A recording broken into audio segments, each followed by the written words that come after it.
Hi friends, welcome back to channel. ഇന്ന് നമ്മൾ കാണാൻ പോകുന്നത് കെംജീരയുടെ 5ാമത്തെ എപ്പിസോഡാണ്. ഈ എപ്പിസോഡിൻ്റെ സ്റ്റാർട്ടിങ്ങിൽ തന്നെ കാണിക്കുന്നത് ഇപ്പോൾ പീം അവൻ്റെ റൂമിലേക്ക് വന്നിട്ട് അവൻ എപ്പോഴും ഓരോ മന്ത്രങ്ങൾ പറയാനായിട്ട് ഉപയോഗിക്കുന്നൊരു മാലയുണ്ട്. അതും എടുത്ത് വെച്ച് കട്ടിലേക്ക് കയറി ഇരുന്നിട്ട് എന്തോ ഒരു മന്ത്രം പറയുന്നതാണ്. ഉടനെ തന്നെ അവൻ്റെ ആത്മാവ് മറ്റൊരു സ്ഥലത്തേക്ക് എത്തുകയാണ്. അവനിങ്ങനെ ചുറ്റും നോക്കുന്ന സമയത്ത് അവൻ്റെ മുന്നിലേക്ക് ഇവരെപ്പോഴും അറ്റാക്ക് ചെയ്യുന്ന റാംപൂൺ എന്ന് പറഞ്ഞിട്ടുള്ള ആ ഒരു സ്ത്രീയുടെ ആത്മാവ് വരാണ്.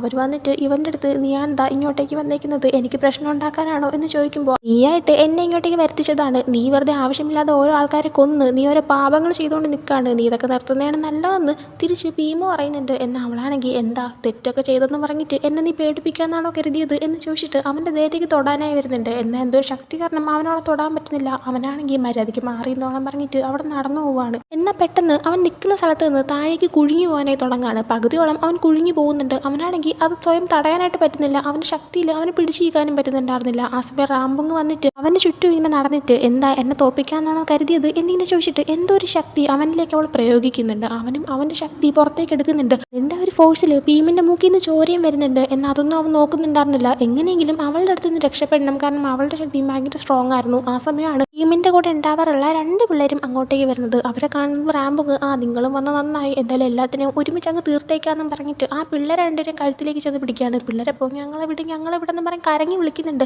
എന്നാൽ പെട്ടെന്ന് ആ പിള്ളേർ 2 മറ്റൊരു സ്ഥലത്തേക്ക് പ്രത്യക്ഷപ്പെട്ടിട്ട് അയ്യെ പറ്റിച്ചേന്ന് പറയുന്നുണ്ട്. സമയമാണ് റാംബുങ്ങിന് മനസ്സിലായത് തൻ്റെ മുന്നിലേക്ക് ആദ്യം വന്ന് നിന്നത് ആ 2 പിള്ളേരും ആയിരുന്നില്ല, ആ പിള്ളേരായിട്ട് ചെയ്തൊരു മന്ത്രമായിരുന്നു അതെന്ന്. അവൾ നോക്കുമ്പോഴത്തേക്കും ആ പിള്ളേർ രൂപത്തിലുള്ള 2 കുഞ്ഞു പാവകളും അവളുടെ കയ്യിൽ ഇരിക്കുന്നുണ്ട്. അതിനെ വലിച്ചിറങ്ങിയിട്ട് തിരിഞ്ഞു നോക്കുമ്പോൾ ഇവർ 3 പേരും അവിടെ നിന്ന് അപ്രതീക്ഷിതമായി പോയിട്ടുണ്ടായിരുന്നു. അങ്ങനെ ഇവർ 3 തിരിച്ചു വന്നു കഴിയുമ്പോൾ ആ പിള്ളേർ പീമിനോട് പറയുന്നുണ്ട്, ഇപ്പം ആ സ്ത്രീ നിങ്ങളുടെ കാര്യത്തിൽ ഒരു തീരുമാനമാക്കി തന്നെ ജസ്റ്റ് മിസ്സിനാണ് രക്ഷപ്പെട്ടേന്നൊക്കെ. അതേസമയം റാംബുങ്ങിൻ്റെ ശക്തിയെല്ലാം ഭയങ്കരമായിരുന്നതുകൊണ്ട് തന്നെ പീമിന് ഇപ്പോൾ ഭയങ്കര അസ്വസ്ഥത തോന്നുന്നുണ്ട്. അവൻ എഴുന്നേറ്റിരിക്കാനൊന്നും പറ്റുന്നില്ല, മൂക്കിൽ നിന്ന് ചോര വന്നതൊക്കെ അതേപോലെ തന്നെ ഉണ്ടായിരുന്നു. ആ സമയമാണ് കെമ്മിൻ്റെ അമ്മേനെ കാണിക്കുന്നത്. അമ്മ ഇവിടെ വിട്ട് പോകുന്നതിന് മുന്നേ ആയിട്ട് അവരുടെ ഹസ്ബൻഡിൻ്റെ അടുത്തും കൂടെ ആയിട്ട് ഒന്ന് ബായ് പറയാനായിട്ട് വന്നിട്ടുണ്ടായിരുന്നു. അങ്ങനെ ഇപ്പോൾ അയാളുടെ അടുത്തേക്ക് വരുന്നുണ്ട്. അയാൾക്കാണെങ്കിൽ കാണാൻ പറ്റുന്നില്ലെങ്കിലും അമ്മയുടെ പ്രസൻസ് അവിടെ ഉണ്ടെന്ന് അറിയാൻ പറ്റുന്നുണ്ടായിരുന്നു. അതുകൊണ്ട് തന്നെ അയാളാണെങ്കിൽ അയാളുടെ വൈഫിനോട് സംസാരിക്കുന്നുണ്ട്. വൈഫ് പറയുന്നുണ്ട്, ഞാൻ ഇവിടുന്ന് പോകാനായി നിൽക്കുകയാണ്, നിങ്ങളുടെ അടുത്തും കൂടെ അത് പറയാനായിട്ട് ഞാൻ വന്നതെന്ന്. ആ സമയം കെമ്മിനോട് നീ സംസാരിച്ചോ എന്ന് അയാൾ ചോദിക്കുന്നുണ്ട്. കെമ്മിൻ്റെ അമ്മയപ്പോൾ ഞാൻ സംസാരിച്ചു, അവനാണെങ്കിൽ സേഫാണ്, നന്നായിട്ട് തന്നെയാണ് ഇരിക്കുന്നത്, അവനെ നോക്കാനും നല്ല ആൾക്കാരുണ്ട്, അവനെ സേഫാക്കി വെക്കാനും ആൾക്കാരുണ്ട്, അതുകൊണ്ട് തന്നെയാണ് ഞാനിപ്പോൾ പൂർണ്ണ മനസ്സോടെ ഇവിടെ വിട്ട് പോകുന്നതെന്ന് പറയുന്നുണ്ട്. അച്ഛനപ്പോൾ അതിന് പക്ഷേ ഗ്രാൻഡ് മാസ്റ്റർ ഓൾറെഡി മരിച്ചു പോയില്ലേ, പിന്നെ അവനെ രക്ഷിക്കാനായിട്ട് ആരാണുള്ളത് എന്ന് ചോദിക്കുമ്പോൾ അതിനേക്കാളും വലിയൊരാളുണ്ടെന്ന് പറയാണ്. ഉദ്ദേശിക്കുന്നത് ഭീമിനെയാണ്. എന്തായാലും വീണ്ടും ഭീമിനെ കാണിക്കുമ്പോൾ ഭീമിന് എഴുന്നേക്കാൻ വൈകി പോലും കെമ്മിന് എന്തെങ്കിലും പറ്റുമോ എന്നൊരു സംശയം കൊണ്ട് അവൻ പെട്ടെന്ന് തന്നെ അവൻ്റെ ബെഡിൽ നിന്ന് എഴുന്നേറ്റ് കെമ്മിൻ്റെ റൂമിലേക്ക് പോവാണ്. അവിടെ ആരും ഉണ്ടായിരുന്നില്ല. എന്നാൽ ജനലിൽ നിന്ന് പുറത്തേക്ക് നോക്കുമ്പോൾ കെമ്മും ചുറ്റും കൂടെ ആയിട്ട് അങ്ങ് താഴെ കളിച്ചുകൊണ്ടിരിക്കുന്നത് ഇവൻ കാണുന്നുണ്ട്. അത് കാണുമ്പോഴാണ് ഭീമിന് ഇത്തിരിയും ഒന്ന് സമാധാനമാവുന്നത്. വീണ്ടും കെമ്മിൻ്റെ അമ്മേനെയും അച്ഛനെയും കാണിക്കുവാണെങ്കിൽ അവർ സംസാരിക്കുന്നുണ്ട്, പറയുന്നുണ്ട് അടുത്തൊരു ജന്മത്തിലും നമുക്ക് ഒരുമിച്ച് തന്നെ ഉണ്ടാവാൻ പറ്റട്ടെ എന്നൊക്കെ പറയുന്നുണ്ട്. അങ്ങനെ അവൻ്റെ അമ്മ അവിടെ നിന്ന് മാങ്ങി പോവുകയാണ്. അടുത്ത് വീണ്ടും ഭീമിനെ കാണിക്കുന്ന സമയത്ത് ഭീമിനോട് ഈ പിള്ളേരുണ്ട് സംസാരിക്കുകയാണ്. ആ സമയം ഭീമ് പറയുന്നുണ്ട്, ആക്ച്വലി ഞാൻ എൻ്റെ ശരീരം വിട്ടിട്ട് വില്ലേജേഴ്സിനെ നോക്കാനാണ് പോയത്, എന്നാൽ എങ്ങനെയോ ആ റാംബിങ്ങിൻ്റെ സ്ഥലത്തേക്കാണെങ്കിൽ എത്തിപ്പെട്ടതെന്ന്. ആ ടൈമിൽ ആ പിള്ളേർക്ക് മനസ്സിലാവുന്നുണ്ട് ഇനിയും അവൻ അവൻ്റെ ശരീരം വിട്ട് ഇറങ്ങിക്കഴിഞ്ഞാൽ റാംബിങ് അവളുടെ പവർ ഉപയോഗിച്ച് അവൻ്റെ ആത്മാവിനെ അങ്ങോട്ടേക്ക് എത്തിക്കുമെന്ന്. അതുകൊണ്ട് തന്നെ പിള്ളേർ 2 പറയുന്നുണ്ട്, ഇനി നിങ്ങൾ അങ്ങനെ ചെയ്യാൻ നിൽക്കണ്ട, വില്ലേജിലുള്ളവരുടെ കാര്യങ്ങളെല്ലാം ഞങ്ങൾ നോക്കിക്കോളാം, ഞങ്ങൾക്ക് ഈ സ്ഥലം മൊത്തം അറിയാം, എല്ലാവരും സേഫാണെന്ന് ഞങ്ങൾ ഉറപ്പ് വരുത്തിക്കോളാം. ആ സമയം ഭീമ് എന്തെങ്കിലും അപകടം വരുന്നുണ്ടെങ്കിൽ നിങ്ങൾ ഉടനെ തന്നെ തിരിച്ച് ഇങ്ങോട്ടേക്ക് വരണം, നിങ്ങളാണ് എൻ്റെ ഫാമിലി എന്ന് പറയുന്നുണ്ട്. അതേസമയം ജെറ്റിനെയും എമ്മിനെയും കാണിക്കുകയാണെങ്കിൽ 2 കൂടെ അവിടെ പാട്ടൊക്കെ ഇങ്ങനെ ഉറക്ക വെച്ചിട്ട് തറ തുടയ്ക്കുന്നു, വീട് തൂക്കുന്നു, തുണി കഴുകുന്നു എന്നൊക്കെ പറഞ്ഞിട്ട് കുറേ ജോലി ചെയ്യാണ്. കാരണം എമ്മിൻ്റെ ഇപ്പോഴത്തെ ആഗ്രഹം എങ്ങനെയും കുറേ നാളും കൂടെ ഭീമിൻ്റെ അവിടെ നിൽക്കണമെന്നാണ്. അതുകൊണ്ട് തന്നെ ജെറ്റിനും അതറിയാമെന്നുള്ളതുകൊണ്ട് അത് സാധിച്ചു കൊടുക്കാനായിട്ടാണ് 2 കൂടെ ഭീമിൻ്റെ മനസ്സ് മാറ്റാനായിട്ട് വീടൊക്കെ ഇങ്ങനെ തൂത്ത് വൃത്തിയാക്കി നല്ല അടിപൊളിയാക്കുന്നത്. നല്ല അനുസരണ പിള്ളേരായിട്ട് നിന്നിട്ട് ആ ഒരു ആഗ്രഹം സാധിക്കാനാണ് 2 പേരുടെയും ഐഡിയ. എന്തായാലും കളിച്ച് തുണിയൊക്കെ ഇങ്ങനെ കഴുകിയിട്ട് അത് വിരിച്ചിട്ടുകൊണ്ടിരിക്കുന്ന സമയമാണ് അങ്ങോട്ടേക്ക് ചാൻ വന്നിട്ട് ആൻറ്റി തരാൻ പറഞ്ഞെന്ന് പറഞ്ഞിട്ട് കുറച്ച് വെജിറ്റബിൾസ് കൊടുക്കുന്നത്. ആൻറ്റി എന്ന് ഉദ്ദേശിച്ചത് അവൻ താമസിക്കുന്ന വീട്ടിലുള്ള ആളുടെ വൈഫാണ്. അങ്ങനെ അതൊക്കെ കൊടുക്കുന്നുണ്ട്. അത് വെച്ച് തന്നെ ഇവർ 2 മിനിറ്റ് ഫുഡൊക്കെ ഉണ്ടാക്കുന്നുണ്ട്. അതേസമയം പിള്ളേരും ഭീമും കൂടെ ആയിട്ട് റൂമിൽ ഇരുന്ന് ഇവർ കാണിക്കുന്ന ഈ വേലത്തരങ്ങളെല്ലാം കണ്ടുകൊണ്ടിരിക്കുമായിരുന്നു. അതുകൊണ്ട് തന്നെ പിള്ളേർ 2 കൂടെ ഭീമിനോട് ചോദിക്കുന്നുണ്ട്, അല്ല അവർ 2 ഇന്ന് വീട് ഫുള്ള് ഭയങ്കരമായിട്ട് വൃത്തിയാക്കുകയാണല്ലോ, കണ്ടിട്ട് എന്തോ ഉദ്ദേശമുള്ളതുപോലെ തോന്നുന്നു. അതേസമയം ഭീമ് കഴിഞ്ഞ ദിവസം ഇവരുടെ ഒരു സംസാരിച്ചത് മറങ്ങി എന്ന് കേട്ടതുകൊണ്ട് തന്നെ എമ്മ് കുറച്ച് കാലം കൂടെ തൻ്റെ ഇവിടെ നിൽക്കാനുള്ള പ്ലാനാണ് ഈ കാണിക്കുന്നതെന്നും അവന് മനസ്സിലായതുകൊണ്ട് തന്നെ അവനിപ്പോൾ അതോർത്ത് ഇങ്ങനെ ഇരുന്ന് ബ്ലഷ് ആവുന്നുണ്ട്. എന്നാൽ അത് പിള്ളേരറിയാതിരിക്കാനായിട്ട് ഒരു ബുക്കൊക്കെ തുറന്നു വെച്ച് വായിക്കുമ്പോൾ ഇരിക്കുകയാണ്. എന്നാൽ ബുക്ക് പിടിച്ചത് തല തിരിഞ്ഞായിപ്പോയി. അതുകൊണ്ട് തന്നെ പിള്ളേർക്ക് കാര്യം മനസ്സിലായിട്ട് പിള്ളേർ അവനായിട്ട് കളിയാക്കി ചിരിക്കാനായി തുടങ്ങുന്നുണ്ട്. അടുത്ത് ജെറ്റും കെമ്മും കൂടെ ആയിട്ട് അകത്തുള്ള റൂമിൽ ചെന്നിട്ട് ഭീമിൻ്റെ മുത്തശ്ശൻ്റെ ഫോട്ടോ ഇരിക്കുന്ന റൂമും ആ ഫോട്ടോ എല്ലാം ക്ലീൻ ചെയ്തുകൊണ്ടിരിക്കുകയാണ്. ആ സമയം ജെറ്റ് എന്തോ ഇരുന്നിങ്ങനെ ആലോചിക്കുന്നുണ്ടിട്ട്, നീ എന്താ ആലോചിക്കുന്നത്, ചാണ്ടയാണോ ആലോചിക്കുന്നത് എന്നിങ്ങനെ കെമ്മ് ചോദിക്കുന്നുണ്ട്. ജെറ്റപ്പോൾ അത് പിന്നെ ചാണ്ടിനോട് നടക്കുന്ന കാര്യങ്ങളെല്ലാം സത്യമായിട്ട് അങ്ങ് തുറന്ന് പറഞ്ഞാലോ എന്ന് ഞാൻ വിചാരിക്കുവാന്ന് ഇങ്ങനെ ജെറ്റ് പറയുന്നുണ്ട്. ആ സമയം കെമ്മാണെങ്കിൽ എന്ത് പറ്റിയപ്പോൾ പെട്ടെന്ന് തുറന്ന് പറയാൻ മാത്രം, നിനക്ക് അവനെ ഇഷ്ടമല്ലായിരുന്നല്ലോ, ഇപ്പം എന്ത് പറ്റി, എന്തെങ്കിലും സംഭവിച്ചോ എന്നൊക്കെ ചോദിക്കുന്നുണ്ട്. ആ സമയം അങ്ങനെയൊന്നുമില്ല, എനിക്കതിനടുത്ത് ഇഷ്ടക്കേടൊന്നുമില്ല, അത് പിന്നെ ജസ്റ്റ് ചില സമയം ഭയങ്കര ശല്യമായിട്ട് തോന്നാറുണ്ട്, എന്നാലും സീക്രട്ടൊക്കെ പറഞ്ഞാൽ വിശ്വസിക്കാൻ പറ്റുന്നൊരു പയ്യനാണെന്ന് എനിക്ക് തോന്നി, അതുകൊണ്ടാണ് കാര്യങ്ങളെല്ലാം തുറന്ന് പറഞ്ഞാലോ എന്ന് ഞാൻ വിചാരിക്കുന്നതെന്ന് എന്ന് പറയുന്നുണ്ട്. ഇവർ രണ്ടുപേരുടെ ഇടയിൽ എന്തോ നടക്കുന്നുണ്ടെന്ന് കെമ്മിന് ശരിക്കും മനസ്സിലാവുന്നുണ്ടായിരുന്നു. അതുകൊണ്ട് തന്നെ ഞാൻ അറിയാതെ നിങ്ങൾ ക്ലോസ് ആവുകയൊക്കെ ചെയ്തല്ലേ, ശരി ശരി നീ അവരുടെ സത്യം തുറന്ന് പറഞ്ഞു, എനിക്കും പ്രശ്നമൊന്നുമില്ല എന്ന് പറയുന്നുണ്ട്. ഒറ്റപ്പോൾ ഞാനാണെങ്കിൽ ഫുഡൊക്കെ എടുത്ത് വെച്ചിട്ട് വരാമെന്ന് പറഞ്ഞിട്ട് അവിടെ നിന്ന് എഴുന്നേറ്റ് പോകുന്നുണ്ട്. ആ സമയം കെമ്മാണെങ്കിൽ തുടച്ച ആ ഒരു ഭീമിൻ്റെ മുത്തശ്ശൻ്റെ ഫോട്ടോ തിരിച്ചെടുത്ത് വെക്കുകയാണ്. അപ്പോൾ അത് എടുത്ത് വെക്കാനായിട്ട് ഒരു സ്റ്റൂളിൻ്റെ പുറത്ത് കയറി നിന്നിട്ട് വേണം വെക്കാനായിട്ട്. അതിങ്ങനെ വെച്ചിട്ട് ഇറങ്ങാൻ നിൽക്കുന്ന സമയത്ത് ആ സ്റ്റൂൾ മറിയുന്നുണ്ട്. എന്നാൽ പെട്ടെന്ന് ഭീം വന്നിട്ട് അവനെ പിടിക്കുന്നുണ്ട്. ആ സമയം ജെറ്റ് അതും കണ്ടുകൊണ്ട് വന്നിട്ട് കെമ്മിനോട് നീ എന്താ ഭീമുമായിട്ട് ഫ്ലേർട്ട് ചെയ്യുവാണെന്ന് ചോദിക്കുന്നുണ്ട്. കെമ്മ അപ്പോൾ മിണ്ടാതിരിക്കണമെന്ന് പറയുന്നുണ്ട്. ഭീം ഇവനെ ഒന്ന് തുറച്ചു നോക്കിയിട്ട് അങ്ങ് പോവുകയാണ്. അതിനുശേഷം ജെറ്റും കെമ്മും കൂടെ ആയിട്ട് ഭീം പ്രാർത്ഥിച്ചുകൊണ്ടിരിക്കുന്ന ടൈമിന് അവൻ്റെ അടുത്തേക്ക് വന്നിട്ട് ജെറ്റ് ഇങ്ങനെ പറയുന്നുണ്ട്, അത് പിന്നെ ഒരു കാര്യം പറയാനുണ്ടായിരുന്നു, ഇന്ന് കെമ്മാണെങ്കിൽ ഫുഡ് ഉണ്ടാക്കി, വീട് ക്ലീനാക്കി, തുണി കഴുകിയിട്ടു, കുറേ ജോലികൾ ചെയ്തു എന്ന് പറയുന്നുണ്ട്. ഭീം അപ്പോൾ അതിനെന്താണെന്ന് ചോദിക്കുമ്പോഴത്തേക്കും കെമ്മു പറയുന്നുണ്ട്, അത് പിന്നെ സെമസ്റ്റർ ബ്രേക്ക് കഴിയുന്നവരെ എനിക്കിവിടെ നിൽക്കണമെന്ന് താല്പര്യമുണ്ടെന്ന്. ജെറ്റ് അപ്പോൾ അതെ നല്ല ചക്കന, ഇവരൊരു പ്രശ്നം ഉണ്ടാക്കത്തില്ല, എന്തെങ്കിലും പ്രശ്നം ഉണ്ടാകുന്നുണ്ടെങ്കിൽ മൊത്തം ഉത്തരവാദിത്തം ഞാൻ ഏറ്റെടുത്തോളാം പ്ലീസ് എന്നിങ്ങനെ ചോദിക്കുന്നുണ്ട്. അങ്ങനെ ഭീമാണെങ്കിൽ നിനക്കിവിടെ വേണമെങ്കിൽ നിൽക്കാനായിട്ട് പറയുന്നുണ്ട്. അതേസമയം തന്നെ ചാൺ അങ്ങോട്ടേക്ക് വന്നിട്ടുണ്ടായിരുന്നു. ചാണാണെങ്കിൽ ഇത് കേട്ടിട്ട് നിങ്ങളാരും ഇപ്പോൾ തിരിച്ച് ബാങ്കോക്കിലേക്ക് വരുന്നില്ലേ എന്ന് ചോദിക്കുകയാണ്. അങ്ങനെ ചാണിനെയും പിടിച്ചിരുത്തിയിട്ട് കെമ്മും ജെറ്റും ചാണും കൂടെ ഒരുമിച്ച് ഫുഡ് കഴിക്കുന്നുണ്ട്. ആ സമയം ശാപത്തിൻ്റെ കാര്യവും പ്രേതത്തിൻ്റെ കാര്യവും മൊത്തം അങ്ങ് പറയുന്നുണ്ട്. ചാണിനെ എല്ലാം പറഞ്ഞ് മനസ്സിലാക്കിയിട്ട് ഇതുകൊണ്ടാണ് ഇപ്പോൾ വരാത്തത്, എൻ്റെ ബർത്ത്ഡേ കഴിഞ്ഞിട്ട് എങ്ങനെ തിരിച്ച് വരുന്നുള്ളൂ എന്ന് കെമ്മു പറയുന്നുണ്ട്. ആ സമയം ചാണാണെങ്കിൽ നീ ശരിക്കും സ്ട്രോങ് ആണ്, നീ ഇത്രയും പോരാടി മുന്നോട്ട് വന്നില്ലേ, ഇനി നിനക്ക് പറ്റുമെന്നൊക്കെ പറയുന്നുണ്ട്. ആ സമയം കെമ്മാണെങ്കിൽ നമ്മളങ്ങ് തിരിച്ച് ബാങ്കോക്കിൽ പോയിട്ട് ഒരുമിച്ച് ഫുഡ് കഴിക്കാൻ പോകാമെന്ന് പറയുന്നുണ്ട്. ഇത് കേൾക്കുമ്പോഴത്തേക്കും ജെറ്റിന് ജലസാവുന്നുണ്ട്. അത് കെമ്മും ശ്രദ്ധിക്കുന്നുണ്ടായിരുന്നു. ആ സമയം ചാണും എന്തോ ആലോചിക്കുന്നുണ്ട്. പിന്നീട് കാണിക്കുന്നത് ജെറ്റിന് പരിചയമുള്ള ആ ഒരു മുത്തശ്ശിയാണെങ്കിൽ ഒരു പ്രാർത്ഥന നടത്തുന്നതാണ്. അതിൽ ഈ ട്രിപ്പിന് വന്ന പല പിള്ളേരും വന്നിട്ടുണ്ടായിരുന്നു. ജെറ്റും കെമ്മും എല്ലാവരും ഉണ്ട്. ഇവരൊക്കെ ഇപ്പോൾ തിരിച്ചു പോകുന്നതുകൊണ്ട് തന്നെ നല്ലത് വരട്ടെ എന്ന് പറഞ്ഞൊരു പ്രാർത്ഥനയാണ്. അപ്പോൾ ജെറ്റും കെമ്മും തിരിച്ചു പോകുന്നില്ല. അതുകൊണ്ട് തന്നെ എല്ലാ ഫ്രണ്ട്സും ബായ് പറഞ്ഞിട്ട് ഉടനെ തിരിച്ചു വരണമെന്നൊക്കെ പറഞ്ഞിട്ട് അവർ ബസ്സിൽ കയറി പോകുന്നുണ്ട്. അതേസമയം തന്നെ ആ ഒരു അപകടം പറ്റിയ 3 പയ്യന്മാർ അവരിപ്പോൾ ഓക്കെ ആയിട്ടുണ്ടായിരുന്നു. അവർക്കിപ്പോൾ ദൈവത്തിൽ വിശ്വാസം എന്നാണ് തോന്നുന്നത്. അവരെ മുട്ടയൊക്കെ അടിച്ചിട്ട് അവരെയും ഈ സന്യാസിമാരെ പോലെയൊക്കെ ആക്കിയിട്ടുണ്ടായിരുന്നു. മേ ബി അവർ അതിലോട്ട് മാറിയോന്നറിയത്തില്ല. എന്തായാലും ആ ഒരു ബസ് പോയി കഴിയുമ്പോഴാണ് നമ്മളെ കാണിക്കുന്നത്. ചാണും പോയിട്ടുണ്ടായിരുന്നില്ല, അവനും അവരോട് അവിടെ നിൽക്കുന്നുണ്ടായിരുന്നു. ആ സമയം ഒരു ഫ്ലാഷ് ബാക്ക് കാണിക്കുന്നുണ്ട്. ഈ കാര്യങ്ങളെല്ലാം കേട്ട് കഴിഞ്ഞപ്പോഴത്തേക്കും ചാണും ഇവരോട് നിൽക്കാൻ തീരുമാനിക്കുകയാണ്. ചാനും ഇവിടെ നിന്നോട്ടെ എന്ന് ഭീമിനോട് പെർമിഷൻ ചോദിക്കുമ്പോൾ ഒരു അപകടം വരുമ്പോൾ മറ്റൊരാൾക്ക് വേണ്ടി നിനക്ക് ചിലപ്പോൾ നിന്റെ ജീവൻ തന്നെ കൊടുക്കേണ്ടി വരും, ആലോചന തീരുമാനിച്ചിട്ട് വേണം നീ നിൽക്കാനായിട്ട്, ഇത് കുറേ അപകടം പിടിച്ച കാര്യങ്ങളാണെന്നൊക്കെ പറയുമ്പോഴത്തേക്കും ഞാൻ അതിന് തയ്യാറാണെന്നെല്ലാം തന്നെ ചാൺ പറയുന്നുണ്ട്. അങ്ങനെയാണ് ഇപ്പോൾ ഇവരുടെ ചാണും ഇവിടെ നിൽക്കാനായിട്ട് തീരുമാനിക്കുന്നത്. എല്ലാവരും പോയി കഴിയുമ്പോഴത്തേക്കും ഭീമിനൊരു പ്രാർത്ഥന പോലത്തെ ഒരു ചടങ്ങുണ്ടായിരുന്നു. അതിന് വേണ്ടിയിട്ട് കുറച്ച് കാര്യങ്ങൾ ചെയ്യാനുണ്ട്. അപ്പോൾ ആ ചെയ്യാനായിട്ട് ഉടനെ തന്നെ ഇവർ 3 വീട്ടിലേക്ക് പോവാണ്. ആണും ജെറ്റും അതിൻ്റെ വർക്ക് ചെയ്യുന്ന ടൈമിന് കെമ്മാണെങ്കിൽ ആർട്ടിയോ അടുത്തുനിന്ന് കുറച്ച് സംഭവങ്ങളൊക്കെ അതിന് വേണ്ടിയുള്ള വാങ്ങിച്ചുകൊണ്ട് വരുന്നുണ്ട്. അത് വാങ്ങിച്ചുകൊണ്ട് വരുന്ന ടൈമിന് അവനിങ്ങനെ പിടിച്ചേക്കുമ്പോഴത്തേക്കും അവൻ്റെ ഷർട്ട് ചെറുതായിട്ടൊന്ന് പൊങ്ങിയിരിക്കുമായിരുന്നു. അവൻ്റെ ഇടുപ്പൊക്കെ ചെറുതായിട്ട് കാണാൻ പറ്റുന്നുണ്ട്. അപ്പോൾ ഇത് ഭീം ശ്രദ്ധിക്കുന്നുണ്ട്. ഭീമിൻ്റെ കൺട്രോൾ പോകാതിരിക്കാനായിട്ട് അവനിങ്ങനെ തിരിഞ്ഞ് നിൽക്കുകയാണ്. എന്നിട്ട് ഭീം അവിടെ നടന്നു പോകാൻ നിൽക്കുന്നുണ്ട്. ആ സമയം കെമ്മ് കോഫിയുടെ കൂടെ കഴിക്കാനായിട്ട് എന്തെങ്കിലും വേണമെന്നൊക്കെ ചോദിക്കുമ്പോൾ ഭീം വേണ്ട എന്ന് പറഞ്ഞിട്ട് കയറി പോകുന്നുണ്ട്.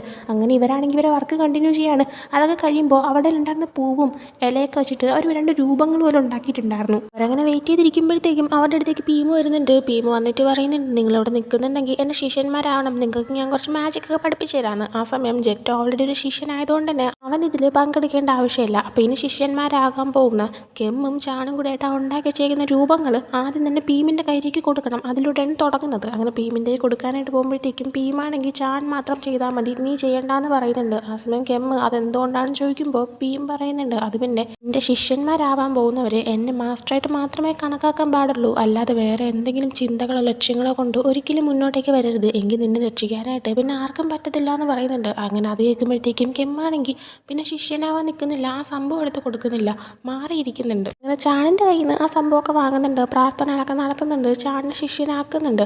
എന്നിട്ട് പിന്നീട് ചാണിനോട് പറയുന്നുണ്ട്, ഇതുപോലൊരു ചുമന്ന കളർ പേപ്പർ നീ കാട്ടിലേക്ക് പോയി കഴിയാൻ നിനക്ക് കിട്ടും, കുറേ ഉണ്ടാകും, നിനക്ക് അതിൽ ആദ്യം ഏതാണോ നീ കാണുന്നത് അതിങ്ങ് തിരിച്ചെടുത്തോണ്ട് വരണമെന്ന് പറയുന്നുണ്ട്. അങ്ങനെ ചാണാണെങ്കിൽ ഓക്കെ എന്ന് പറഞ്ഞ് പോകാൻ നിൽക്കുമ്പോൾ ജെറ്റ് പറയുന്നുണ്ട്, സൂക്ഷിച്ചും കണ്ടൊക്കെ പോകണം, അവിടെ കാടിനെ സംരക്ഷിക്കാനായിട്ടുള്ള ആൾ അവിടെ ഉണ്ടാവും എന്നൊക്കെ ഇങ്ങനെ പറയുന്നുണ്ട്. ആ സമയം ഭീം നീയും അവൻ്റെ കൂടെ പോകണമെന്ന് പറയുന്നുണ്ട്. അത് കേൾക്കുമ്പോൾ ജെറ്റ് ഞാനെന്തിനു പോകണം, ഞാൻ പോകത്തില്ല എന്നൊക്കെ പറഞ്ഞുകൊണ്ട് നിൽക്കുന്നുണ്ട്. എന്നാൽ ഭീം പറഞ്ഞതുകൊണ്ട് തന്നെ ജെറ്റാണെങ്കിൽ ചാണിൻ്റെ കൂടെ അങ്ങ് പോവുകയാണ്. പോകുന്ന ടൈമിന് കെമ്മാണെങ്കിൽ പെട്ടെന്ന് സൂക്ഷിച്ച് പോയിട്ട് വാങ്ങാൻ നിങ്ങൾ വരുമ്പോഴത്തേക്കും കഴിക്കാനുള്ള ഫുഡൊക്കെ ഉണ്ടാക്കി വെച്ചേക്കാന്നൊക്കെ പറയുന്നുണ്ട്. ആ സമയം ഭീമാണെങ്കിൽ ഇവന് ചെയ്യാനായിട്ട് ഒരു വർക്കും കൂടെ കൊടുത്തിട്ടാണ് പോകുന്നത്. എന്ന് വെച്ചാൽ അവർ പ്ലാസ്റ്റിക് പൂവ് ഉണ്ടാക്കാനായിട്ട് ഭീം അത് ഏൽപ്പിച്ചിട്ട് പോകുന്നതും കെമ്മ് പറയുന്നുണ്ട് എന്നെക്കൊണ്ട് ഏറ്റവും പറ്റാവുന്ന രീതിയിൽ മോശമായിട്ടേ ഞാനിത് ഉണ്ടാക്കത്തുള്ളൂ എന്ന്. മേ ബി ശിഷ്യനാക്കാത്തതിൻ്റെ ദേഷ്യം വല്ലതും ആയിരിക്കും അവൻ കാണിക്കുന്നത്. പക്ഷേ ഭീം അതെല്ലാം ശ്രദ്ധിക്കുന്നുണ്ടായിരുന്നു. പക്ഷെ അതാണ് ചിരിക്കുന്നുണ്ട്. എന്തായാലും പിന്നീട് ഷാണിനെയും ജെറ്റിനെയും കാണിക്കുമ്പോൾ ഇവരിങ്ങനെ കാടിൻ്റെ അകത്തോടെ നടന്നു പോകുമ്പോഴത്തേക്കും ജെറ്റിന് എന്തൊരു പേടിയുള്ളത് പോലെ തോന്നിയിട്ട് ചാണാണെങ്കിൽ ഇപ്പോഴും വൈകുന്നേരമൊന്നും ആയില്ലല്ലോ, ഇരുട്ടിയില്ലല്ലോ, പിന്നെ നീ എന്തിനാ ഇങ്ങനെ പേടിക്കുന്നതെന്ന് ചോദിക്കുന്നുണ്ട്. ജെറ്റപ്പോൾ രാവിലെ സമയമാണെങ്കിലും ഇവിടെ പ്രായി ഉണ്ടല്ലോ എന്നിങ്ങനെ പറയാണ്.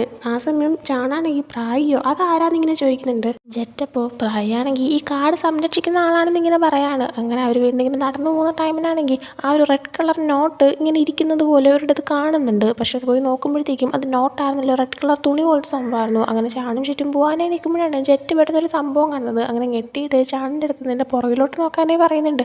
ചാൺ നോക്കുമ്പോഴത്തേക്കും അവനെ കേട്ടുന്നുണ്ട്. കാരണം പുറകിൽ ഒരു കാട്ടുപോത്ത് നിൽക്കുകയാണ്. അതാണ് നമ്മുടെ ജെറ്റ് പറഞ്ഞ പ്രായി, ഈ കാടിനെ സംരക്ഷിക്കുന്ന ആൾ. എന്തായാലും അതിനെ കാണുന്നതും ജെറ്റാണെങ്കിൽ വേറെ വഴിയില്ല, നമ്മൾ എന്തായാലും ഓടണം എന്നൊക്കെ പറയുന്നുണ്ട്. കാരണം ജെറ്റാണെങ്കിൽ ഫസ്റ്റ് പ്രായിൻ്റെ അടുത്ത് പ്രായി നീ ഒന്ന് കൂളാവ്, ഇതെൻ്റെ കൂട്ടുകാരനാണ്, അല്ലാതെ ഒന്നും ചെയ്യാൻ വന്നേയില്ല എന്നൊക്കെ പറയുന്നുണ്ട്. എന്നാൽ ആ കാട്ടുപോത്ത് അതെല്ലാം കേൾക്കുന്നുണ്ട്. രണ്ടുപേരും ഇടിക്കാൻ കണക്കിന് നിൽക്കുന്നുണ്ട്. വേറെ വഴിയില്ലാതെ വരുമ്പോഴാണ് ഓടാമെന്ന് പറയുന്നത്. അങ്ങനെ ജെറ്റ് ഞാൻ 3 വരെ എണ്ണം, അതിലൂടെ നമ്മൾ ഒരുമിച്ച് ഓടുമെന്ന് പറയുന്നുണ്ട്. എന്നാൽ അവൻ ഒന്നുപോലും എണ്ണിയില്ല. അതിന് മുമ്പേ അങ്ങ് സ്പീഡിന് ചാൺ ഓടുന്നുണ്ട്. ജെറ്റപ്പോൾ എടാ നിൻ്റെ അടുത്തല്ലേ ഇപ്പോൾ ഓടലെന്ന് പറഞ്ഞിട്ട് അവൻ്റെ കൂടെ ഇടുന്നുണ്ട്. ഈ പ്രായമാണെങ്കിൽ ഇവരെ പുറകെ പോകുന്നുണ്ട്. നൈറ്റ് ടൈം ആകുമ്പോഴത്തേക്കും ഇവർ തിരിച്ചു വരാത്തതുകൊണ്ട് തന്നെ കെമ്മും പിന്നെ ഭീമും കൂടെ ആയിട്ട് ഇവരത് എവിടെയാണെന്ന് ഇങ്ങനെ നോക്കി നിൽക്കുന്നുണ്ട്. ആ സമയം രണ്ടും കൂടെ അതായത് ചെളിയൊക്കെ ആയിട്ട് ഇങ്ങനെ നടന്നു വരുന്ന കാണുന്നുണ്ട്. രണ്ടിനും ഭാഗ്യത്തിനൊന്നും പറ്റിയില്ല. ആ ഒരു റെഡ് കളർ നോട്ട് കിട്ടിയിട്ടുണ്ടായിരുന്നു. അതങ്ങനെ കൊണ്ടുവന്നിട്ട് ചാൺ കൊടുക്കുന്നുണ്ട്. എന്നാൽ കൊടുക്കുന്നത് ആ വീട്ടിലുള്ള ഡോളി എന്ന് പറഞ്ഞ ഒരു പട്ടിയുടെ കയ്യിലായിരുന്നു. കാരണം ചാണിൻ്റെ കണ്ണാടി താഴെ വീണ് പോയിട്ടുണ്ടായിരുന്നു. അതുകൊണ്ട് തന്നെ അവന് ഇപ്പം കാണാനൊന്നും പറ്റുന്നില്ല. ഭീമാണെന്ന് പറഞ്ഞിട്ട് ഡോളിയുടെ കയ്യിൽ ഇത് കൊടുക്കുന്ന കാണുന്നതും പെട്ടെന്ന് തന്നെ ജെറ്റാണെങ്കിൽ എടാ ഭീം ഇവിടെയാണ് നിൽക്കുന്നതെന്ന് പറഞ്ഞിട്ട് നേരെ അവനെ പിടിച്ച് നിർത്തുന്നുണ്ട്. എമ്മപ്പോൾ നിൻ്റെ കണ്ണാടി പോയല്ലോ, ഇനിയിപ്പോൾ എന്ത് ചെയ്യുമെന്ന് ചാണിനോട് ചോദിക്കുമ്പോൾ കുഴപ്പമില്ല, വേറൊരു കണ്ണാടി റൂമിൽ ഇരിപ്പുണ്ടെന്ന് പറയുന്നുണ്ട്. അതേസമയം ഭീമാണെങ്കിൽ ഇവർ കൊണ്ടുവന്ന ഒരു നോട്ട് എടുത്ത് വായിക്കുന്നുണ്ട്. വായിച്ചിട്ട് ഒരു രുദ്രാക്ഷം പോലത്തെ ഒരു സംഭവം എടുത്തിട്ട് ചാണിൻ്റെ കയ്യിൽ കൊടുത്ത ശേഷം ഇത് നീ എപ്പോഴും കൂടെ വച്ചേക്കണം, കളഞ്ഞു പോകരുത്, പിന്നെ നീ റൂൾസ് ഒന്നും തെറ്റിക്കരുത്, നീ ഒരു കാര്യത്തിലുള്ള മന്ത്രങ്ങളോ ഒന്നും തെറ്റിക്കാൻ പാടില്ല, നിനക്ക് എന്തെങ്കിലും അപകടം വരുമ്പോൾ ഇത് നിന്നെ പ്രൊട്ടക്ട് ചെയ്യുമെന്ന് പറയുന്നുണ്ട്. ആ സമയം ജെറ്റ് എനിക്കൊന്നും ഇല്ലേന്ന് ചോദിക്കുമ്പോൾ നിനക്ക് ഞാൻ മുമ്പ് തന്നെ ഓൾറെഡി തന്നിട്ടുണ്ടല്ലോ എന്ന് തിരിച്ച് ഭീം പറയുന്നുണ്ട്. ആ സമയം എന്ന് വെച്ച് ഞാനിപ്പോൾ കാട്ടിൻ്റെ അകത്ത് മൊത്തം കയറിയിട്ട് വന്നതല്ലേ, അപ്പോൾ എനിക്കും എന്തെങ്കിലും തരണ്ടേന്ന് ഇങ്ങനെ പറയാണ്. ആ സമയം ഭീം ശരി നിനക്ക് എന്താ വേണ്ടതെന്ന് ചോദിക്കുകയാണ്. ജെറ്റപ്പോൾ എനിക്കാണെങ്കിൽ തോണിനെയും മേക്കിനെയും വീണ്ടും കാണണമെന്ന് ആഗ്രഹമുണ്ട്, അവരെ എനിക്ക് കാണാതിരിക്കാനുള്ള ആ ഒരു മന്ത്രം അത് നിങ്ങളൊന്ന് മാറ്റി കളയാവോ എന്നിങ്ങനെ ചോദിക്കുന്നുണ്ട്. ആ സമയമാണ് നമ്മളൊരു ഫ്ലാഷ് ബാക്ക് അടിക്കുന്നത് കുറേ നാളുകൾക്ക് മുമ്പ്. അതായത് ജെറ്റാണെങ്കിൽ കോളേജിലൊക്കെ പഠിക്കാൻ പോകുന്നതിന് മുമ്പ് അവനാണെങ്കിൽ ഈ 2 പിള്ളേരെയും കാണാൻ പറ്റുമായിരുന്നു. എപ്പോൾ ഇങ്ങോട്ടേക്ക് വന്നാലും അവരോട് എപ്പോഴും കളിയും ചിരിയൊക്കെ ആയിരുന്നു. അങ്ങനെ ഒരു ദിവസം അവൻ ആ പിള്ളേരെ കാണാനായിട്ട് വരുന്നുണ്ട്.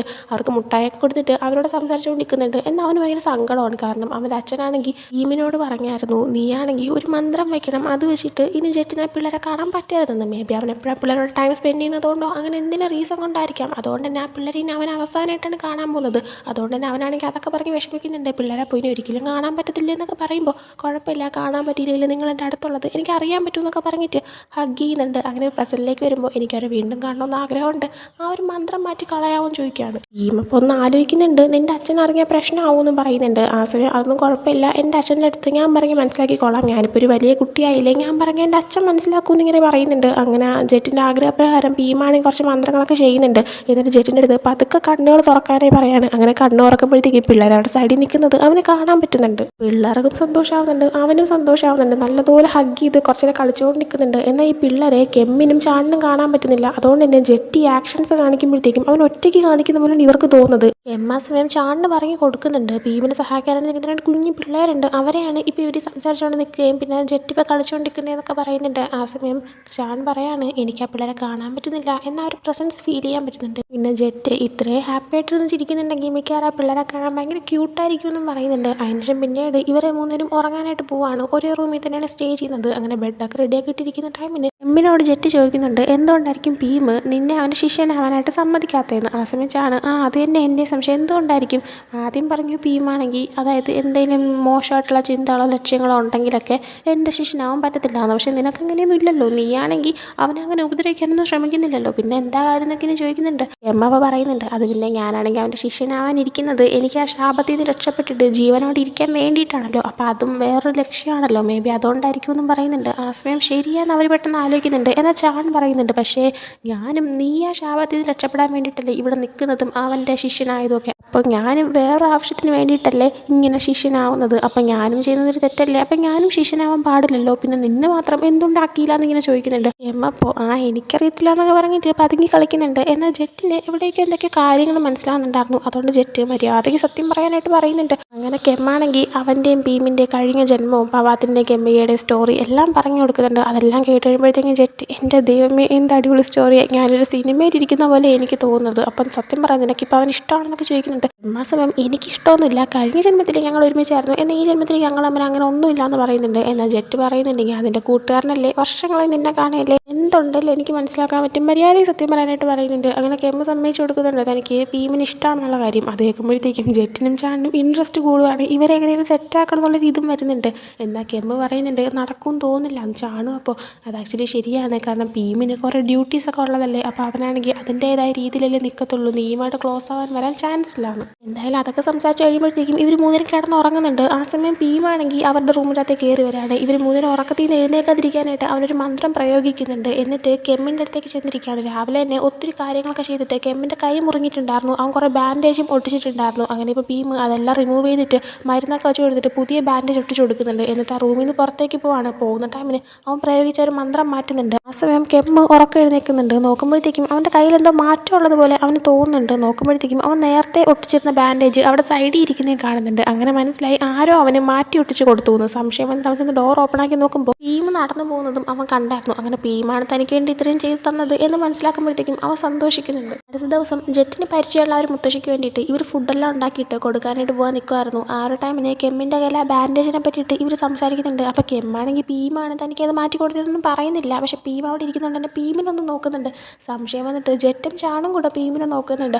ആ ഒരു സമയത്ത് ഭീമാണെങ്കിൽ പെട്ടെന്ന് പോയിട്ട് അവർക്ക് വിശക്കുന്നുണ്ടായിരിക്കും, ഫുഡ് കൊണ്ട് കൊടുക്കാനായി പറയുന്നുണ്ട്. ആ സമയം നീയും വരുന്നില്ലേ എന്ന് വീണ്ടും ഒന്നുകൂടെ ഭീമിനോട് ചോദിക്കുന്നുണ്ട്. ഭീം അപ്പോൾ ഞാൻ ബിസിയാണ്, നിങ്ങൾ പോകാനായി പറയുന്നുണ്ട്. ആ സമയമാണ് അങ്ങോട്ടേക്ക് ഒരു കാർ വന്നത്. കാറിൽ നിന്ന് പ്രിം എന്ന പേരിലുള്ളൊരു പെൺകുട്ടി ഇറങ്ങി വരുന്നുണ്ട്. അവളാണെങ്കിൽ ഭീമിനെ കണ്ടോണ്ടേ തന്നെ ട്രാഫിക് അധികം ഉണ്ടായിരുന്നില്ല, അതുകൊണ്ടാണ് നേരത്തെ എത്താൻ പറ്റിയെന്നൊക്കെ പറയുന്നുണ്ട്. ജെറ്റിനെയും പരിചയമുള്ളതുകൊണ്ട് തന്നെ ഹായ് ജെറ്റ് എന്നൊക്കെ പറഞ്ഞിട്ടാണ് നേരെ ഭീമിനോട് സംസാരിക്കാനായിട്ട് പോകുന്നത്. എന്നാൽ ചാണിനും കിമ്മിനും ഇത് ആരാന്ന് മനസ്സിലാവുന്നില്ല. എന്തായാലും പിന്നീട് അവർ ആ മുത്തശ്ശിയുടെ അടുത്തേക്ക് പോകുമ്പോൾ മുത്തശ്ശിയാണെങ്കിൽ ചാണിൻ്റെ കയ്യിൽ ഒരു ചരടൊക്കെ കെട്ടി കൊടുക്കുന്നുണ്ട്. നിനക്ക് ഇവിടെ നല്ലത് മാത്രമേ വരത്തുള്ളൂ, ഹാപ്പി ആയിട്ട് ഇരിക്കട്ടെ എന്നൊക്കെ പറഞ്ഞിട്ട്. അതേസമയം ജെറ്റും കെമ്മും കൂടെ ആയിട്ട് വേറെ സൈഡിൽ ചെന്നിരുന്ന് സംസാരിക്കുകയാണ്. ആ സമയം പെൺകുട്ടീനെ പറ്റിയിട്ട് കെമ്മ് ചോദിക്കുന്നുണ്ട് തന്നെ ജെറ്റ് പറഞ്ഞു കൊടുക്കുന്നുണ്ട്. കിമ്മെന്ന് പറയുന്ന ഒരു പെൺകുട്ടിയുടെ അച്ഛനും ഭീമിൻ്റെ അച്ഛനും തമ്മിൽ ക്ലോസ് ഫ്രണ്ട്സാണ്, അതുകൊണ്ട് തന്നെ അവർക്ക് കുട്ടിക്കാലം തൊട്ടേ അറിയാം. പിന്നെ ഇടയ്ക്ക് ഇവരിങ്ങനെ ക്ലോസ് ആയതുകൊണ്ട് തന്നെ കല്യാണം കഴിക്കുന്ന ആൾക്കാരൊക്കെ വിചാരിച്ചിട്ട് ഇവർ തമ്മിൽ ലവേഴ്സ് ആണെന്നൊക്കെ പറഞ്ഞിട്ട് റൂമറൊക്കെ വന്നിട്ടുണ്ടായിരുന്നു എന്നൊക്കെ പറഞ്ഞു കൊടുക്കുന്നുണ്ട്. അപ്പോൾ എന്തെങ്കിലും സത്യമില്ലാതെ ഒരു റൂമർ അങ്ങനെ വരാൻ ചാൻസ് ഇല്ലല്ലോ, അവർ തമ്മിൽ ശരിക്കും അങ്ങനെ എന്തെങ്കിലും ഉണ്ടെങ്കിലോ എന്ന് പറയുമ്പോഴത്തേക്കും ജെറ്റ് പറയുന്നുണ്ട് ഞാൻ പറഞ്ഞിട്ട് അത് ജസ്റ്റ് റൂമർ മാത്രമാണ്, സത്യമായിട്ടും വേറെ ഒന്നുമില്ല. പിന്നെ ഇന്ന് വന്നപ്പോഴത്തേക്കും അവൾ മാത്രമല്ലല്ലോ അവളുടെ അനിയനും കൂടെ വന്നല്ലോ, നീ കണ്ടില്ലായിരുന്നോ കാറിൽ ഇരുന്നിട്ട് നമ്മൾ നോക്കി ഹായ് എന്ന് പറഞ്ഞത്, ശ്രദ്ധിച്ചില്ലേ എന്നിങ്ങനെ പറയാണ്. ആ സമയമാണ് നമ്മളെയും കാണിക്കുന്നത്. ഇവരിങ്ങനെ നടന്നു പോകാൻ തുടങ്ങിയപ്പോഴത്തേക്കും കാറിൻ്റെ ഗ്ലാസ് താത്തിയിട്ട് ആ ഒരു പയ്യൻ ഇവരുടെ അടുത്ത് ഹായ് പറഞ്ഞിട്ടുണ്ടായിരുന്നു. വീണ്ടും ഇവരുടെ ഈ സംസാരം കാണിക്കുമ്പോഴത്തേക്കും കെമ്മിന് ശരിക്കും സംശയമുണ്ട് ഇവർ തമ്മിൽ എന്തെങ്കിലും ഉണ്ടോയെന്ന്. അതുകൊണ്ട് തന്നെ ആൾ ഭയങ്കര ജലസാണ്. എന്നാൽ ജെറ്റാണെങ്കിൽ അയ്യോ സത്യമായിട്ടും ഭീമും പ്രിമും തമ്മിൽ ഒന്നുമില്ല, ജസ്റ്റ് റൂമേഴ്സ് മാത്രമായിരുന്നു, എന്തൊക്കെയായാലും ഞാൻ നിന്നെയും ഭീമിനെയും തന്നെ ഷിപ്പ് ചെയ്യുന്നത്, നിങ്ങളുടെ പേർ പൊളിയാന്നൊക്കെ പറഞ്ഞുകൊണ്ടിരിക്കുമ്പോഴാണ് അങ്ങോട്ടേക്ക് ഷാണും പിന്നെ ഒരു മുത്തശ്ശിയും കൂടെ വരുന്നത്. അങ്ങനെ മുത്തശ്ശി ഷിപ്പോ ഏത് ഷിപ്പ്, നിങ്ങളെല്ലാം കപ്പലെല്ലാം ഓട്ടിക്കാൻ പോകണമെന്നൊക്കെ ഇങ്ങനെ ചോദിക്കുകയാണ്. ആ ടൈമിന് ജെറ്റാണെങ്കിൽ അയ്യോ ആ ഷിപ്പല്ല മുത്തശ്ശി, അത് പിന്നെ രണ്ടുപേരിങ്ങനെ ഒന്നിച്ച് പറയുന്ന ഷിപ്പില്ലേ, അത് ഞാനിപ്പോൾ എങ്ങനെ പറഞ്ഞു തരും എന്നിങ്ങനെ പറയുമ്പോൾ മുത്തശ്ശിയാണെങ്കിൽ ആ മനസ്സിലായി, ഇഷ്ടമുള്ള രണ്ടുപേരും തമ്മിൽ ഒരുമിച്ച് പറയുന്നില്ലേ, എനിക്കതൊക്കെ അറിയാമെന്ന് പറയുന്നുണ്ട്. ജെറ്റാണെങ്കിൽ അപ്പോൾ ഇതൊക്കെ ഇങ്ങനെ മുത്തശ്ശിക്ക് അറിയാം, മുത്തശ്ശി പൊളിയാണല്ലോ എന്നൊക്കെ ഇങ്ങനെ പറയുന്ന ടൈമിന് അല്ല ആർക്കാരെയും ഇഷ്ടമെന്ന് ഇങ്ങനെ മുത്തശ്ശി ചോദിക്കുന്നുണ്ട്. ആ സമയം ജെറ്റാണെങ്കിൽ അത് പിന്നെ അതിലൊരാൾ എൻ്റെ തൊട്ടടുത്ത് തന്നെ ഇരിക്കുന്നുണ്ട്, എൻ്റെ ക്ലോസ് ആയിട്ടുള്ളൊരു ഫ്രണ്ടാണെന്നൊക്കെ പറയുന്നുണ്ട്. ഞാനപ്പോൾ പറയുന്നുണ്ട് പക്ഷേ അവർക്ക് രണ്ടുപേർക്കും ചെയ്യാനായിട്ട് വേറെ വേറെ ഡ്യൂട്ടീസ് ഉണ്ട്, അതുകൊണ്ട് തന്നെ ഞാനാണെങ്കിൽ പ്രിപ്പയർ ആയിട്ടാണ് ഇരിക്കുന്നതെന്ന്. ആ സമയം മുത്തശ്ശി നീ എന്തിനാ പ്രിപ്പയർ ആവുന്നത്, നീയല്ലല്ലോ അതിന് റിലേഷൻഷിപ്പിലാവാൻ പോകുന്നത്, അവരല്ലേ എന്നിങ്ങനെ പറയുന്നുണ്ട്. ആ സമയം ജെറ്റും ഇങ്ങനെ ചാടിനെ നോക്കുന്നുണ്ട്. ഇനി അവനും ജെറ്റും സെറ്റ് ആവണ കാര്യം വല്ലതാണോ ഉദ്ദേശിക്കുന്നതെന്ന് അറിയത്തില്ല. എന്തായാലും മുത്തശ്ശി ആ സമയം ആ ഒരാളെ നിനക്ക് വേണമെന്നുണ്ടെങ്കിൽ അതിനൊരു വഴിയുണ്ടെന്ന് ഇങ്ങനെ പറയുന്നുണ്ട്. അങ്ങനെ നൈറ്റ് ഇവരൊരു പ്ലാൻ ചെയ്തിട്ടുണ്ടായിരുന്നു. മുത്തശ്ശിയാണെങ്കിൽ കെമ്മിനാണെങ്കിൽ ഒരു മന്ത്രമൊക്കെ എഴുതിയൊരു പേപ്പർ കൊടുത്തിട്ടുണ്ടായിരുന്നു. അപ്പോൾ അത് വെച്ചിട്ട് ഒരു പരിപാടി ഒപ്പിക്കാനായിട്ട് പോവാണ്. അതനുസരിച്ച് ജെറ്റാണെങ്കിൽ ഷാണിൻ്റെ അടുത്ത് പോയി ബേബി പൗഡർ എടുത്തിട്ട് വരാൻ പറഞ്ഞായിരുന്നു. എന്നാൽ അതൊന്നും കിട്ടാത്തതുകൊണ്ട് അവൻ വേറെ ഏത് പൗഡറാണ് എടുത്തുകൊണ്ട് വരുന്നത്. ആ സമയം നീ എന്താണ് എടുത്തുകൊണ്ട് വന്നിരിക്കുന്നതെന്ന് ചോദിക്കുമ്പോൾ ഇവിടെ ഇത് മാത്രമേ ഉള്ളൂ, ഇല്ലെങ്കിൽ ഞാൻ പോയി വല്ല മൈദ മാവുമല്ലോ എടുത്തുകൊണ്ട് വരാമെന്ന് അവൻ പറയുന്നുണ്ട്. ജെറ്റ് അപ്പോൾ ആ തൽക്കാലം ഇത് മതി എന്ന് പറയുന്നുണ്ട്. എന്നിട്ട് കെമ്മിൻ്റെ കയ്യിൽ കുറച്ച് തട്ടി കൊടുക്കുന്നുണ്ട്. ശരിക്കും ഭീമിന് നിൻ്റെ അടുത്ത് ഫീലിങ്സ് ഉണ്ടെങ്കിൽ രാവിലെയും രാത്രിയും മൊത്തം അവൻ നിന്നെക്കുറിച്ച് തന്നെ ആലോചിക്കുമെന്ന് ഇങ്ങനെ പറയുന്നുണ്ട്. അത് പറഞ്ഞിട്ട് കെമ്മിനടുത്ത് ആ മന്ത്രമൊക്കെ പറയാൻ പറയുമ്പോൾ ആ ഒരു പേപ്പറിലുള്ള മന്ത്രമെല്ലാം വായിക്കാൻ കാണിക്കുന്നുണ്ട്. എന്നിട്ട് പതുക്കെ കയ്യിരിക്കുന്ന പൗഡർ ഇങ്ങനെ ഊതുമ്പോഴത്തേക്കും കറക്റ്റ് ടൈമിലായിരുന്നു ഭീം ഡോർ ഓപ്പൺ ചെയ്തത്. അങ്ങനെ അതെല്ലാം തന്നെ അവൻ്റെ മുഖത്തേക്കാണ് തെറിക്കുന്നത്. ഭീമിൻ്റെ ഇന്ന് വഴക്ക് കിട്ടാതിരിക്കാനായിട്ട് ചാണും ചുറ്റും ഓടിപ്പോകുന്നുണ്ട്. എന്നാൽ കെമ്മ് രക്ഷപ്പെടുന്നതിന് മുന്നേ ഭീമാണെങ്കിൽ അവൻ്റെ കയ്യിലേക്ക് പിടിക്കുന്നുണ്ട്. ഭീം കെമ്മിനോട് പോയൊരു ടവൽ എടുത്തിട്ട് വരാനും പറയുന്നുണ്ട്. അങ്ങനെ കെമ്മ് പോയൊരു ടവൽ എടുത്തുകൊണ്ട് വരുന്നുണ്ട്. വെള്ളമൊക്കെ നനച്ചിട്ട് ഭീമിൻ്റെ മുഖത്തായിരിക്കുന്ന പൗഡറെല്ലാം തന്നെ ഇവൻ തുടച്ചു കൊടുക്കുന്നുണ്ട്. ആ സമയം ഭീമാണെങ്കിൽ നീ എന്ത് മന്ത്രമാണ് പ്രയോഗിച്ചത് എന്ന് ചോദിക്കുന്നുണ്ട്. ആ സമയം കെമ്മ് അത് മുത്തശ്ശി തന്നൊരു മന്ത്രമാണെന്ന് പറയുമ്പോൾ അതെന്താണെന്ന് ഇങ്ങനെ ചോദിക്കുന്നുണ്ട്. ആ സമയം കെമ്മാണെങ്കിൽ ഒന്ന് പേടിക്കുന്നുണ്ട്. ഭീമ വീണ്ടും ചോദിക്കുമ്പോൾ ആ ഒരു മന്ത്രത്തിൻ്റെ ഷീറ്റ് ഭീമിനെടുത്ത് കൊടുക്കുന്നുണ്ട്. ഭീം അതങ്ങനെ നോക്കുന്നതും കാണിച്ചുകൊണ്ട് ഈ ഒരു എപ്പിസോഡ് ഇവിടെ എൻഡ് ആവുന്നുണ്ട്. അപ്പോൾ ഈ ഒരു എപ്പിസോഡ് നിങ്ങൾക്ക് ഇഷ്ടപ്പെട്ടെങ്കിൽ ലൈക്ക് ചെയ്യുക, ഷെയർ, സബ്സ്ക്രൈബ് ചെയ്യുക. അടുത്തൊരു വീഡിയോ ആയിട്ട് വരുന്നവരെ ബൈ.